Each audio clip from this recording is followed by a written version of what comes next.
first speaker is Daniel Walters, my most awesome co-organizer. And hey everyone. Hey, how are you doing? Just starting out, how many people have actually tried any sort of VR device, and how many people have not? So hands up if you have tried. All right. And how many people came along so you could actually have your first VR experience today? Oh, cool. Okay. Cherry popped, yeah. All right, cool. So we're gonna. Oh, thank you very much. We are going to have demoing at the end of the event, so that's pretty cool. Be careful with the equipment because it is pretty easy to faceplant with this stuff. Search VR faceplant on YouTube. It's hysterical. Very cool. Well, let's start off with who I am. So I'm Daniel Walters. It was on the slide.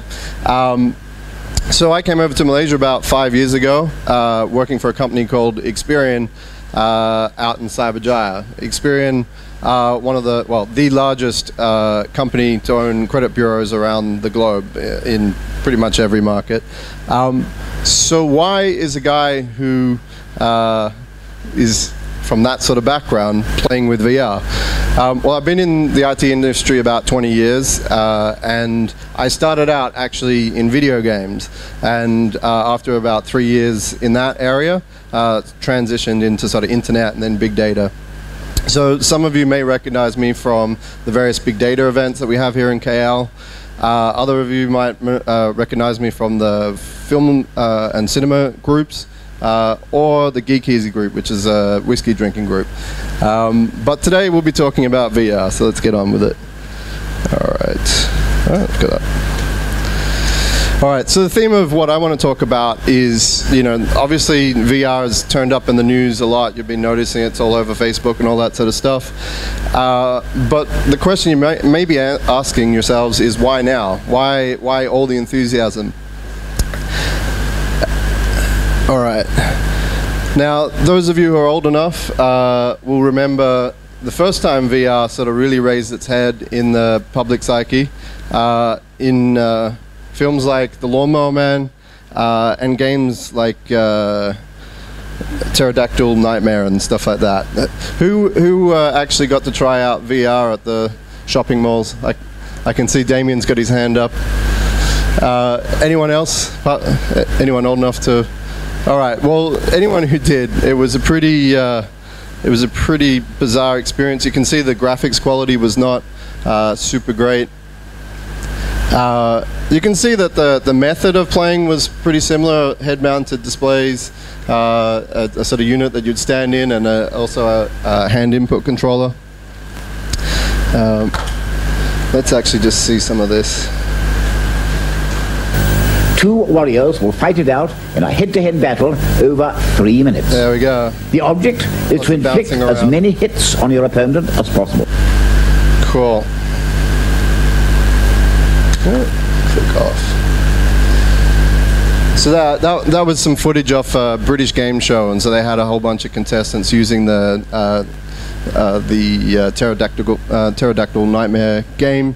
And they were having a bit of a competition, but it was extremely hard for them to play. They were all wobbly, and they're shooting bows and arrows at each other and really couldn't hit because all the hardware was so inaccurate. But VR didn't completely die.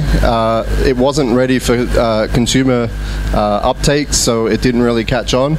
But within an educational context and also a sort of commercial and industrial context, companies and educational institutions have still been using VR all the way through, from the 90s through to today.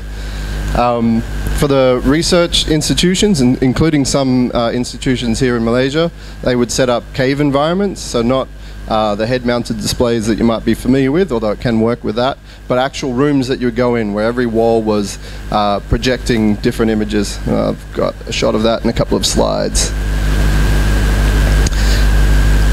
So also in terms of industrial and medical equipment manufacturers, really they were using VR in any place where they couldn't put human beings. So for instance, if you wanted to simulate the operation within, like a power plant in a really dangerous zone, you could use a VR equipment to actually simulate some of the common operating procedures in there. Alright, so this is what a cave environment looks like. So as you can see, if you're sitting in the center, then you will actually get that sort of immersive sensation. I think it's also got some eyewear there to actually sort of distort the vision enough.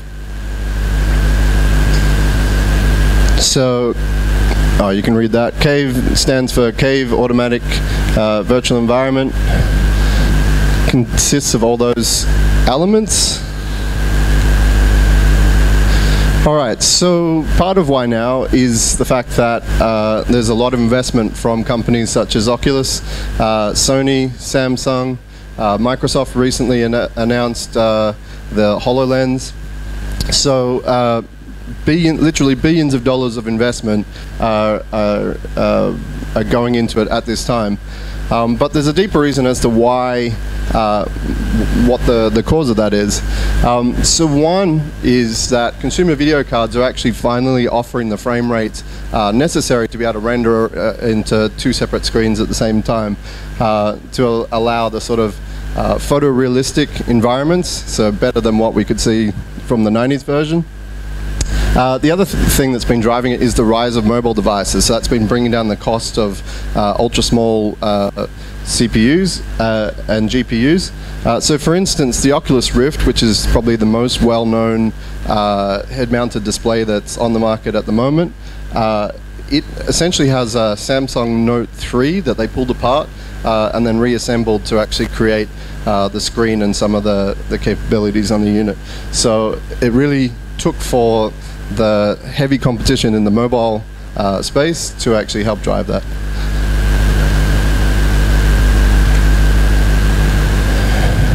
So in terms of units such as the Oculus Rift, the Fove, the HoloLens, well, not the HoloLens because it's not really out there in terms of a dev unit, but for Fove and those other ones that have dev units, it's about the consumer price point. So for instance, I spent about probably about 450 USD all up to get my Oculus shipped over here. So it's on the expensive side, but I am a developer, so not the most expensive investment. Whereas if you'd looked at the commercial devices going back 5 years, you may have easily spent sort of 60,000, 80,000 or higher. The other thing is the improvement of the technology is helping reduce the amount of side effects. So a very common reaction to older units, and still even some of the units today, is people will get feeling of like seasickness, nausea, all those sorts of things. And really I think that's what killed it back in the 90s, was really most of the time you could have a short experience and after that you felt really ill. So essentially with the better hardware, you're getting higher frame rates, and then the sync between your body movements and the speed of updates on the visual display is synced together. All right. So it's VR is also appearing in popular culture, so you can see that it's actually having that impact. So here's an example of an episode of South Park during the middle of last year.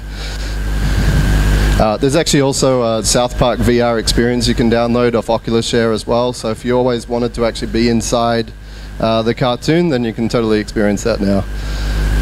Anyone who actually really wanted to do that? No? Okay. What are the features of a modern VR experience? Well, one is the field of view. So to actually get the feeling of immersion, you really need your entire view. Sorry, I'm going to have to watch my hand gestures. You really need a really wide field of view, so it actually feels like just what your eyes would see. Whereas if you're looking on a monitor or something like that, it's always a smaller field of view than what your eyes are. So a lot of the devices at the moment are approaching 100 degrees of vision. Some are a little bit better, some a little bit worse. But that certainly goes a long way to improving that sort of perception of immersion. The other thing is the use of stereoscopic images. So that's basically creating two slightly different images for each eye, and I'll show some examples in a couple of slides, so that you basically trigger your mind's depth perception cues.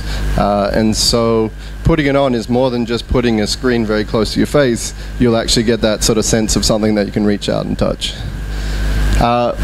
The other thing, on recent mobile phones, the screens are very low persistence. What that means is the light from the screen, as the screen changes, doesn't hang around. So what that translates to is less blur and less judder. Judder is probably a term that I'll let other people define, but basically it's, you know it when you see it. It's basically when the sync between what you're seeing is sort of bouncing around, so it doesn't feel like a very smooth experience. For anyone who experiences it in real life, then I'm sorry. The other thing is positional tracking. So anyone who's seen the development kit 2 from Oculus will see that it's coming with a separate camera that you sort of put in front of you on the screen. So that basically is tracking your total head movement, including the orientation of the actual head display. So the previous unit captured your sort of left-right movement, but not much else, but it didn't really track you in 3D space.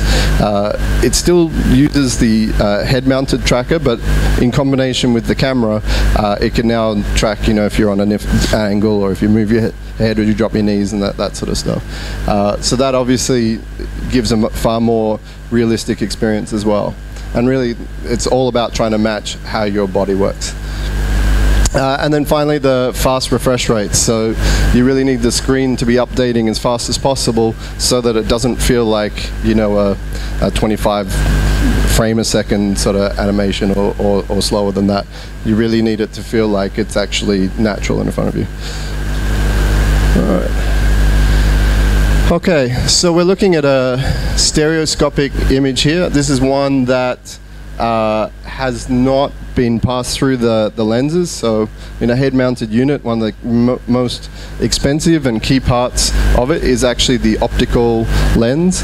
The reason why the image is distorted is because it's going to go through that lens and through to your eye, and what that helps achieve is the 100 degrees of field of view, as well as some of enhancement to the depth perception. So there is, there's one of the actual lenses itself. So you can see it's quite a chunky lens, although only marginally thicker than the one in my left eye. And there it is in the actual unit. Cool. So you can also see that there, in the top image, you can see that the colors are slightly split as well. So again, that by the time it goes through the lens and is processed by your eye, those colors are joined back together. So you don't get that blurring thing when you're seeing it. It actually helps the realism. And here's an example of what it might look like with full persistence versus low persistence, which is what the new screens like, you know, the Note 4 and the S5 and the various latest Nexus, etc. Okay, so I'm wearing an Oculus t-shirt. I've mentioned Oculus about 50 times already. They're probably at the start of the avalanche in terms of they've had $2 billion of investment from Facebook back in March 2014. They've pulled some really big names, so John Carmack from ID Software, Michael Abrash as well, long-time expert in the field of computer graphics. So it all started as a very small project just for, I think, something community related. I think that Palmer Luckey was doing. Then it went on to a Kickstarter, and then I think they pulled the Kickstarter and took the investment from Facebook. So it started on very humble beginnings and got very big very quickly. All right. How am I doing for time? Hello everybody, welcome back to Simulated Heaven.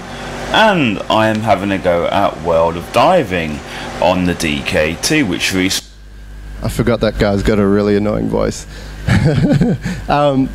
So that was just a quick demo. You can see again that's the animated version of the stereoscopic images.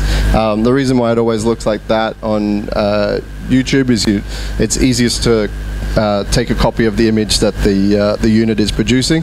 You can get software which will go and flatten it out again, and that works not too bad.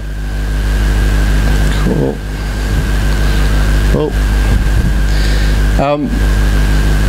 Really, what got me interested in VR was actually the range of experiences. So like gaming is a really obvious area, but it's the non-gaming experiences that actually interest me a lot more. A lot of simulations, puzzle games, basically anything where you're doing something that you couldn't really easily do in real life. So for instance, you know, horror games and things like that. Hard to simulate actual axe murderers coming after you. Well, I mean, why would you want to do that? Surgery simulation. Again, like, you know, not really a game that you can play with your friends in real life, but one that you can do. But other cool things like virtual desktops, you know, so maybe you could get set it up so that people could work more efficiently if they're using some sort of AR, which is augmented reality, or VR. Let me just define augmented reality. Anyone who doesn't know what augmented reality is? Everyone knows? Cool. Excellent. I'll move on. We'll post it on the Facebook group afterwards.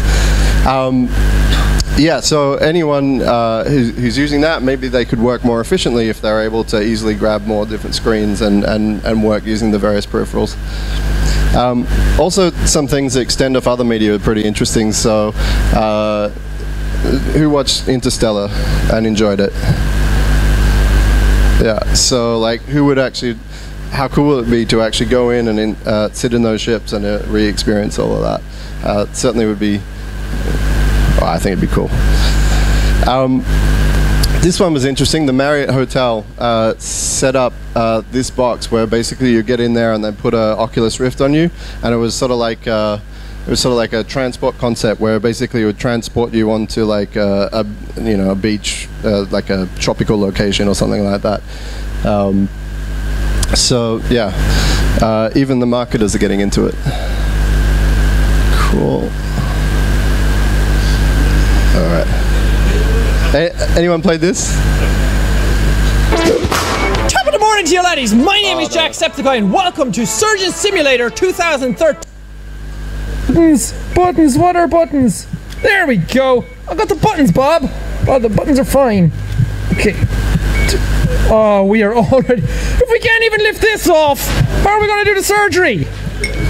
Don't worry, I am a surgeon. I have absolute precision with my hands, but I can't get a frickin' green tarp off your chest. Also, I do apologize if I'm talking into my chest.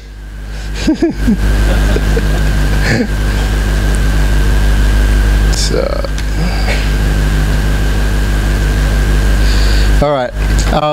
Because I am wearing the Oculus t-shirt, I felt like I should probably mention that there are other units out there. So there's the DuraViz, the AltaGaze, the Avegant, the Sulon. Some of them look pretty cool, actually. I like this one on the right, where it's your headphones already built in, and then the actual head-mounted display is just a flick down. So this one, I haven't been able to get my hands on it yet, but looks pretty cool.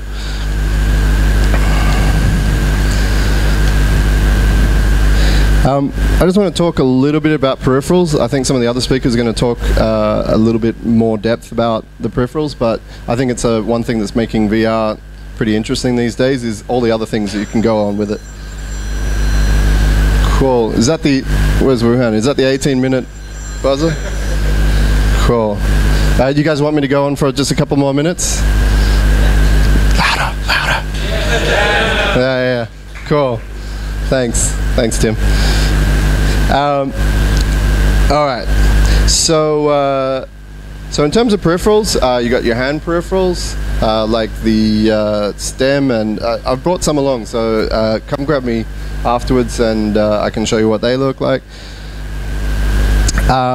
Pretty exciting, the haptic feedback. I don't know how well these are going to work, but these ones are basically going to try and restrict your fingers when you're grabbing around something. So if you're grabbing a bottle, it'll slow you down. It could work, man. I'm excited by it. Even just a picture of it. Where's Lindemann? You're going to love this. So in terms of taking footage of real environments, you've got these crazy cameras which are basically shooting in every single direction. So they've been, I think this is the Jaunt VR, they've been deploying these at concerts and things like that. So there's a famous one of Paul McCartney's concerts. And so you can there and watch Paul McCartney, or you can also look at the guy and the girl that's standing left or right of you. Yep. Just to show you that it's all kicked off in a big way. I think this is the LA VR regular event. So this is the one from like November last year, and there was already this many exhibitors. So it's off in a big way in LA. All right, I think this is my last topic, which is really just the areas for room for improvement. When you guys check out the demos later, I think you'll see, wow, it's a cool experience, but you'll also probably see some areas where you can go, oh, well, it could be cooler if blah, blah, blah happened. So some of those are, at the moment, really, there are quite good quality mobile VR things like the cardboard. The mobile sort of VR experiences are just not as good as the desktop ones, but they are super easy to set up. On the flip side, the desktop ones are much higher quality, but they take frigging for ages to go and set it up and get it all working. And then if you want to change to the next demo, that's a headache as well. You still get a screen door effect. What we mean by that is it's sort of looking like through not fly paper, but you know, like a fly screen door. Software compatibility is a real pain. So in terms of whether, you know, does it work with your PC or Mac? Does it work with your particular graphics card? What is the method for getting the thing working? Like, does it work in direct mode? Do you have to use it as an extended monitor? It's completely different for every demo, and that makes it a real headache. There's lots of wires. I always open up my box and then it'll look confused. Wuhan's like, aren't you, haven't you had this for like 4 months now? Don't you know what all these cords are from? I'm like, I know, but there's so many cords.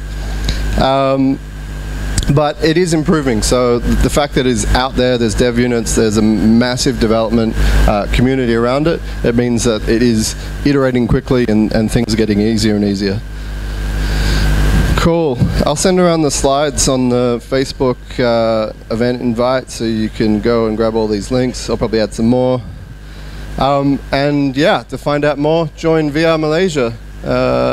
And that's it, man. Yep. So thanks very much.